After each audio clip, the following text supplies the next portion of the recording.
Hi friends, good afternoon. ఈరోజు Sunday కాబట్టి మేము నార్మల్గా బయటకు వెళ్ళాలి లంచ్కి అని అనుకున్నాము. సో ఎలాగో ఇంట్లో వంట ఏమి ఉండదు కాబట్టి ఫామ్కి వచ్చి ఇలా వీడియోస్ తీద్దాము, ఫ్రీగానే ఉన్నాం కదా అని చెప్పేసి వచ్చాము.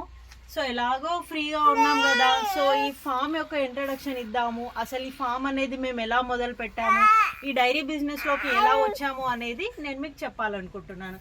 ఇది వచ్చేసి అంతా మా వ్యవసాయ భూమి. సో మేము 2005లో మా మామయ్య గారు దీన్ని పౌల్ట్రీ షెడ్గా 3 షెడ్స్ అనేటివి కన్స్ట్రక్షన్ చేశారు. ఒక్కో షెడ్ కెపాసిటీ వచ్చేసి 8 to 10,000 కోడి పిల్లలు అనేటివి దీని కెపాసిటీ. కానీ కంటిన్యూస్గా అప్పుడు స్టార్టింగ్లో బాగానే ఉంది పౌల్ట్రీ బిజినెస్, కానీ మధ్యలో నుంచి కొంచెం లాస్ట్లో 2019, 2020 ఆ టైంకి వచ్చేసరికి బిజినెస్ అనేది చాలా డల్ అయిపోయింది. అప్పుడు కరోనా టైం కాబట్టి.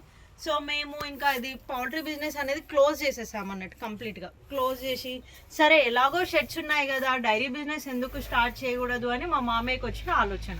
ఫస్ట్ మేము దీన్ని 2021 సెప్టెంబర్లో ఫస్ట్ 2 బర్రెల్ని తీసుకొని వచ్చాము. ఇప్పుడు మా దగ్గర మొత్తము పాలు ఇచ్చేటివి ఇవ్వనివి అన్నీ కలిపి 30 బర్రెలు వరకు ఉన్నాయి. ఈ 30 బర్రెలు కలిసి ఉదయం మరియు సాయంత్రం 160 లీటర్ల పాలను మేము ఇస్తాయి మొత్తం మా ఫామ్లో వచ్చేసి. సో ఇది మేము యాక్చువల్గా ఇప్పుడు ఎందుకు ఇన్స్టాకి అంటే అప్పటి నుంచి ఎందుకు వీడియోస్ చేయలేదని చాలామందికి డౌట్ ఉండొచ్చు.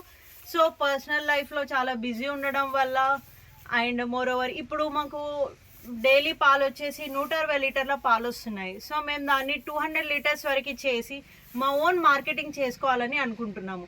సో 200 లీటర్స్ పాలు వచ్చే వరకు వెయిట్ చేసి అంటే ఇంకో 3 to 4 monthsలో ఇంకా కొన్ని బర్రెల్ని తీసుకొని వచ్చి 200 లీటర్స్ పాలు అనేది మా టార్గెట్, మా ఎయిమ్ అన్నట్టు. Target in the sense aim.